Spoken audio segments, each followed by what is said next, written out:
Dalam memimpin teman-teman itu sebenarnya saya masih terinspirasi dengan pola kepemimpinan Ki Hajar Dewantara gitu ya.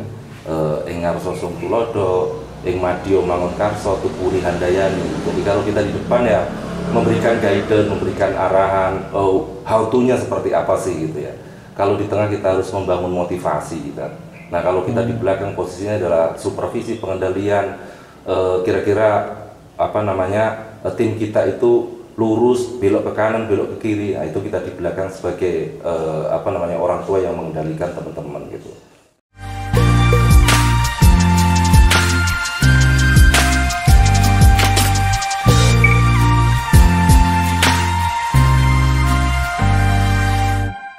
Assalamualaikum warahmatullahi wabarakatuh. Selamat datang di Tugu Inspirasi, membincang inspirasi dengan orang-orang hebat. Kali ini kita kedatangan tamu Pak Pratikno. Beliau adalah Deputi Bisnis Pegadaian Malang atau Area Head Pegadaian Malang yang membawai Malang Raya, Blitar, Malang Raya, Batu, Blitar, dan Blitar. Blitar itu kota kabupaten. Siap. Nah ini kita akan membahas ya nanti agak ke belakang tentang pegadaian lah. Tapi baik. Yang depan-depan ini yang ringan-ringan dulu, gitu, Mas Pratik. Mas Pratik ini namanya kayak menteri. Ya semoga nanti bisa jadi. Amin ya Allah, Menteri Sekretaris Negara. Pak Pratik mungkin bisa dijelaskan lahir di mana, terus SD SMP di mana dan tumbuh besar di mana dengan singkat aja mungkin. Oke, baik. Jadi assalamualaikum warahmatullahi wabarakatuh. Selamat pagi, salam sejahtera buat kita semua.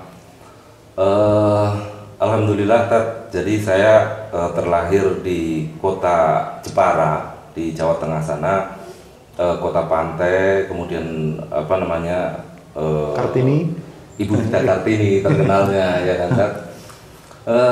Saya terlahir dari bapak ibu saya itu seorang petani dan pedagang gitu ya, yang menurut saya banyak hal yang saya contoh dari kedua orang tua saya, terutama apa namanya fighting spiritnya kan. Fighting spiritnya keluarga saya terdiri dari 5 bersaudara, jadi 6 dengan saya dan semuanya laki-laki gitu ya, dan semua pekerja keras kan. Jadi semua petarung, dan itu menginspirasi saya dalam melakukan pekerjaan sehari-hari sampai sekarang gitu. Nah, saya kecil sampai dengan SMA di kota Jepara gitu. Kemudian setelah lulus dari SMA saya kuliah di Sekolah Tinggi Akuntansi Negara di Jakarta, dan pada waktu itu saya memilih jurusan diploma pegadaian, sehingga saya bisa bekerja di pegadaian sampai sekarang. Setelah lulus tahun 94, saya mulai berdinas itu di kota Ambon, Pak. Di kota Ambon saya juga pernah di Papua, kemudian kembali lagi ke Jawa Tengah, kemudian ditugaskan di Kalimantan Barat gitu ya. Sudah totalnya berapa tahun di pegadaian? 28 tahun, sudah cukup. Sudah berapa? Sudah hampir semua provinsi atau belum? Untuk Pulau Sumatera aja yang belum terinjak gitu. Siap. Nah, kenapa kok Pak Pratik sangat menikmati gitu di pegadaian? Kan biasanya kalau anak zaman sekarang sebentar-sebentar resign, sebentar-sebentar resign. Nah itu kenapa kok menikmati di pegadaian? Saya mencintai pekerjaan saya. Jadi saya mencintai pekerjaan saya. Mungkin kalau saran untuk adik-adik kita milenial di bawah umur 30 itu bolehlah mencari pekerjaan yang sesuai passion, yang disukai, yang dicintai. Tetapi kalau di atas umur 30, apapun profesinya, kita harus berusaha mencintai pekerjaan. Ya, apapun profesinya, kita harus apa namanya mencintai pekerjaan saya itu. Dan dengan mencintai pekerjaan kita bisa memberikan apa ya kemampuan terbaik kita ke pekerjaan itu mungkin dari saya. Oh gitu, jadi kalau di atas 30 udah nggak bisa pindah-pindah, maksudnya idealnya ya udah mencintai pekerjaan yang ada, tapi kalau di bawah 30 ya silakan mencari pekerjaan sesuai dengan passion, sesuai dengan apa yang dia cintai, sehingga dia ntar menjadi profesional dan totaliter dalam melakukan pekerjaan itu. Siap.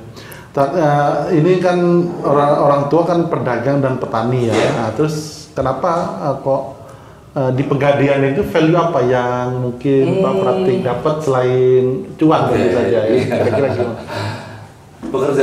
Pegadaian itu saya sukanya adalah misinya membantu masyarakat kecil, dan itu menginspirasi saya bagaimana kita hidup di dunia ini bisa memberikan value, bisa membantu orang lain, dan mungkin lewat Pegadaian ini saya bisa lebih berekspresi untuk itu. Ya. Ada nggak yang momen paling mengharukan gitu ketika melayani customer dari dulu sampai sekarang di Pegadaian? Itu kan kayaknya banyak gitu, maksudnya orang yang menggadaikan tapi hal-hal kecil yang digadaikan gitu. Mungkin bisa. Banyak sekali kejadian seperti itu. Ya dulu pada waktu saya masih di kantor cabang bersentuhan langsung dengan masyarakat ya sering banget. Jadi saya bisa memberikan dana saya sendiri gitu untuk tambahan karena kebutuhan dengan barang yang digadaikan itu jauh banget. Itu juga maksudnya maksudnya ada orang mau gadaikan, menggadaikan apa itu biasanya barang-barang seperti elektronik, jadi kayak dulu televisi kayak gitu ya, radio gitu ya. Ya saya bantu secara pribadi aja kalau misalnya memang dari uang gadainya itu nggak mencukupi untuk kebutuhan membayar anak sekolah atau apa gitu. Itu banyak ya kayak gitu dan ya, itu bayar anak. Sering gitu. Siap.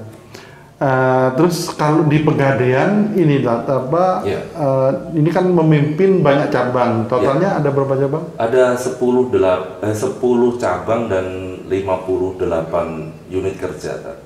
Ya. Itu apa tip-triknya? Ini kan kalau tadi saya korek-korek kan udah lumayan ini ya. Dari 1 triliun omset target itu sudah 900 miliar. Target sudah terpenuhi. Nah itu apa tips-triknya mungkin Pak? Saya sebagai seorang leader di area gitu ya, yang membawai kurang lebih 250 karyawan gitu. Tentunya memang banyak hal yang saya harus lakukan gitu ya, tantangannya juga banyak. Nah kuncinya sebenarnya di komunikasi sih, jadi bagaimana kita mengkomunikasikan regulasi atau program-program dari kantor pusat, kantor wilayah ke teman-teman, kemudian kita supervisi implementasinya itu. Nah dalam memimpin teman-teman itu sebenarnya saya masih terinspirasi dengan pola kepemimpinan Ki Hajar Dewantara gitu ya. Engar Sosong Tulodo, Ing Madio Mangun Karso, Tupuri Handayani. Jadi kalau kita di depan ya memberikan guidance, memberikan arahan, how to-nya seperti apa sih gitu ya. Kalau di tengah kita harus membangun motivasi gitu. Nah kalau kita di belakang posisinya adalah supervisi pengendalian, kira-kira tim kita itu lurus, belok ke kanan, belok ke kiri. Nah, itu kita di belakang sebagai orang tua yang mengendalikan teman-teman gitu. Nah, 3 hal dari Ki Hajar itu kalau di Pegadaian implementasinya gimana, Tat? Misal dengan kepala cabang yang nggak perform gitu, gimana? Jadi secara regulasi sebenarnya di sistem kami Tat, itu ada coaching dan mentoring namanya. Jadi itu yang kita lakukan. Jadi one on one coaching. Jadi apa kendalanya, kemudian kira-kira solusinya seperti apa, dan yang perlu kita support, kita bantu di sisi mana. Itu yang kita lakukan paling tidak 2 minggu sekali dengan teman-teman Pinca gitu. Nah itu berdua gitu ya? Iya berdua, ngobrol aja gitu. Dan saya lebih suka coaching itu dilakukan informal ya, maksudnya tidak terlalu formal, sehingga kita bisa menggali inisiasi teman-teman pemimpin cabang ataupun pemimpin unit kerja yang lain, bagaimana inisiatifnya dalam mengeksekusi pekerjaan. Stagnasi kadang memang ada dan itu kuncinya komunikasi sih kalau menurut saya. Nah itu permasalahannya kan macam-macam. Nah itu cara mengatasinya gimana Pak? Jadi kalau dalam melakukan pekerjaan itu kan ada task management namanya. Jadi manajemen tugas, kita harus bisa menentukan skala prioritas itu, mana yang urgent, mana yang mendesak. Itu saya list, kemudian saya akan lakukan hal-hal yang paling urgent dulu, kemudian yang selanjutnya. itu mungkin yang bisa mengguidance saya dalam melakukan pekerjaan keseharian saya. Oke, siap. Ya. Terus ini Tat, apa selain itu nilai-nilai apa Tat yang dipegang gitu sehingga ini kan 28 tahun berkarir kan agak panjang kan sehingga mampu ini betah di pegadaian gitu ya. Saya rasa pertanyaan Ustadz ini sebenarnya filosofi banget gitu kan ya. Tapi saya rasa ya karena saya mencintai pekerjaan, saya pikir itu akan mengalir saja. Artinya bahwa totalitas dalam melakukan pekerjaan itu pasti menimbulkan ide, menimbulkan inisiasi, problem solvingnya pun foldering dalam pikiran saya akan tertata lebih baik lagi. Itu mindset sih kalau menurut saya gitu. Siap. Oke, ya, ini saya menarik yang ini yang tadi soal rapat-rapat informal. Kadang itu kayaknya memang ada penelitian bahwa yang informal itu lebih justru efektif ya. Jadi kan Pak Pratik menyadari itu enggak atau gimana bentuk informalnya itu seperti apa? Jadi kan pasti saya sudah banyak melalui experience ya dalam mengelola tim gitu, dalam berkomunikasi. Pernah suatu ketika juga kita trial and error, artinya kita panggil teman-teman, kemudian formal bahwa saya atasan bawahan gitu ya, directing posisinya gitu, dan itu nggak terlalu impact hasil. Makanya saya berpikir lagi apa sih kira-kira yang bisa berimpact hasil, saya bisa mengcapture permasalahan dan teman-teman bisa memberikan inisiatifnya sendiri gitu ya. Jadi memberikan inisiatifnya sendiri, solusinya how to-nya itu dari teman-teman sendiri. Itu yang saya rasa lebih efektif. Jadi tidak hanya directing dari saya, tapi teman-teman itu menggunakan panca inderanya, pikirannya untuk merumuskan solusinya. Dan itu yang saya rasa paling efektif sih sampai sekarang. Oke, siap. Kita sekarang beralih ke Pegadaian Malang. Pegadaian area Malang. Ini semulai kapan memimpin Pegadaian Malang? Saya September 2020 kan. Berarti kurang lebih 1 tahun lebih 2-3 bulan ya. 2020. 2021 maaf. Ya. 2021. Ya. Nah ini targetnya 1 triliun. Ya. Nah itu data angka 1 triliun itu dari mana Tat? Kalau targeting itu given dari kantor pusat, jadi di kantor pusat kita itu ada divisi perencanaan strategis namanya. Itu yang merumuskan variabel-variabel indikator baik mikro maupun makro, baik domestik, nasional maupun internasional, seperti kayak harga emas, kemudian indikator-indikator ekonomi yang lain itu diramu dan itu ditentukan untuk menentukan target RKAP tahun 2022 misalnya, atau tahun 2021 atau 2023 gitu. 1 triliun itu meningkat dari kalau tahun sebelumnya berapa? 17%. Meningkat 17%, lumayan ya? Iya, cukup besar sebenarnya. Nah, ini apa yang menjadi andalan Pegadaian Malang untuk bisa 1 triliun itu? Oke, jadi dari awal tahun memang kita udah merumuskan beberapa skenario dan action plan yang kita lakukan bersama tim untuk achievement target RKAP. Salah satunya mungkin yang agak berbeda dari area-area lain, mungkin dari unit kerja yang lain, kita mempunyai desa-desa binaan. Jadi kita Pegadaian sebagai inkubator UMKM di desa tersebut gitu ya. Dan itu berjalan sampai sekarang, dan ke depan kita akan perluas lagi ke desa-desa yang lain sehingga value added atau nilai tambah produk kita itu benar-benar menyasar kepada UMKM, pelaku UMKM kita gitu. Nah, inkubator UMKM, nah itu ada berapa desa? Sementara ini baru jalan 5 desa dan yang paling terbaru dalam 1-2 hari seminggu terakhir ini kami kerjakan di Kecamatan Pujon. Jadi kita bekerja sama dengan Pak Camat Pujon untuk ikut meningkatkan meningkatkan UMKM di sana gitu. Ya. 5 desa itu apa aja Pak? Di Kecamatan Tajinan ada beberapa desa, kemudian yang di Kecamatan Pujon itu baru 2 desa. Gitu. Oke. Nah, di 5 desa ini Pegadaian ngapain dan efeknya ke omset apa secara langsung? Gini, jadi kita melakukan pembinaan, jadi pendampingan, pembinaan terhadap UMKM yang ada di situ. Kita juga mengarrange training-training terkait dengan bagaimana sih mengelola usaha kecil gitu kan. Rata-rata UMKM kita itu kan dalam pengelolaan keuangan masih campur dengan pengelolaan keuangan rumah tangga misalnya. Itu kan perlu di-guide dan perlu dilatih ya. Kemudian pelatihan-pelatihan pemasaran misalnya, atau pelatihan dalam packaging produk misalnya, dan itu tergantung dari yang dibutuhkan oleh teman-teman pelaku UMKM itu yang mana. Nah, kita akan support di situ. Kami akan datangkan narasumber yang expert di bidang itu, kemudian kita berikan training, dan kemudian post training pun kita evaluasi gitu. Oh gitu. Ini berarti semacam CSR-nya Pegadaian ya? Ya, kita ada menggunakan dana CSR kami juga untuk mensupport kegiatan itu. Siap, oke. Terus selain itu untuk 1 triliun, nah ini sudah 90%. Nah, itu sudah termasuk baik atau biasa aja? Kami posisinya di 20 besar area seluruh Indonesia. Itu ada berapa area? Kalau 61 area. Lumayan ya, cukup lumayan. Ya, menengah di atas sedikit lah gitu. Tapi ya tim kami kayaknya merasa masih belum puas, itu masih challenge 10% di 1,5 bulan ini, insya Allah. Ya. Itu untuk penjual yang paling besar untuk penjualan apa kalau di core bisnis kita gade kan. Core bisnis kita yang kedua adalah fitur cicil emas gitu ya. Kita mempunyai produk yang sangat bagus sekali gitu ya.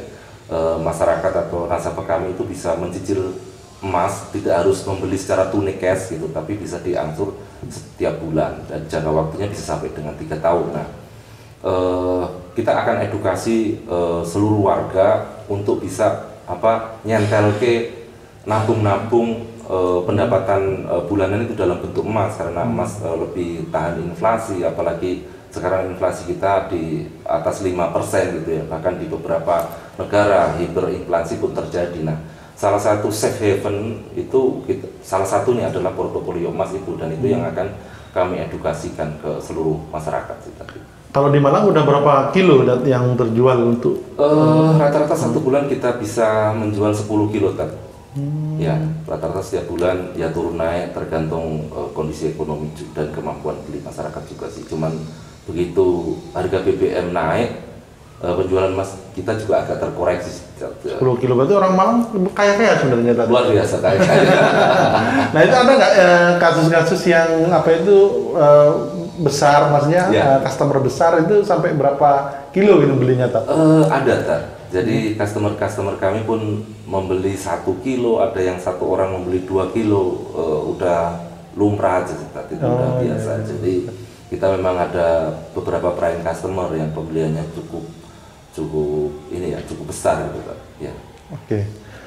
Oke, selanjutnya ini kan memimpin berapa karyawan? 200? Ya, kurang lebih 250. Itu kebanyakan usia berapa tak? 60% milenial dan 40% usia 40 ke atas gitu ya. Pendekatan kalau untuk milenial ini lebih sulit atau lebih mudah memang tidak mudah. Jadi terutama kalau saya kan ya udah masuk kolonial gitu kan. Jadi memimpin teman-teman milenial itu memang challenging tersendiri sih. Jadi ya, tapi intinya di komunikasi kita berikan challenge, kemudian kita tidak terlalu directing gitu ya untuk teman-teman milenial. Jadi kita berikan challenge, kita tidak terlalu directing. Jadi teman-teman adik-adik kita milenial itu udah terbiasa atau biar terbiasa melakukan ide gitu, menemukan ide solusi yang lebih efektif. Jadi lebih kepada ini dari bawah gitu ya. Iya, betul. Tidak instruksi ya. Siap. Ya. Oke, mungkin ini terakhir pesan-pesan ini banyak milenial yang nonton biasanya untuk yang ingin berkarir baik di BUMN atau di apa yang perlu dipersiapkan kira-kira. Sekarang kan zaman digital ya Tat ya, zaman digital. Jadi yang perlu disiapkan memang penguasaan terhadap teknologi gitu, karena ke depan seluruh kehidupan kita itu bersentuhan dengan teknologi. Jadi siapa yang menguasai teknologi lebih baik, itu dia yang akan memenangkan persaingan, dia akan memenangkan pertandingan. Itu mungkin pesan dari saya. Kemudian yang berikutnya yang dua adalah selagi sebelum umur 30, silakan mencari pekerjaan yang Anda cintai. Tetapi kalau sudah 30 ke atas, ya mencoba untuk mencintai pekerjaan yang ada. Gitu. Oke. Siap, kita banyak belajar kali ini, pagi ini, mulai kepemimpinan dan melalui pegadaian bagaimana ini. Dan bagi Pak Pratik, ya, bagi milenial direkomendasikan nggak bekerja di pegadaian? Wah, sangat direkomendasikan. Kenapa, Pak? Kenapa kira-kira? Karena kan, apa ya, customer kita itu kan 60% usianya di atas 40 tahun, dan itu cycle life-nya kan akan menurun dan akan digantikan adik-adik milenial kita itu yang akan menjadi customer kita. Makanya kalau kami di area Malang mengguiden adik-adik milenial kita yang jadi karyawan itu untuk ikut menyasar ke pasar milenial kita gitu kan, untuk regenerasi customer kami. Oke, terima kasih. Kita banyak belajar kali ini. Semoga apa yang disampaikan Pak Pratikno bermanfaat dan bisa menjadi pelajaran hidup yang luar biasa. Terima kasih. Assalamualaikum warahmatullahi wabarakatuh. Waalaikumsalam warahmatullahi wabarakatuh. Terima kasih.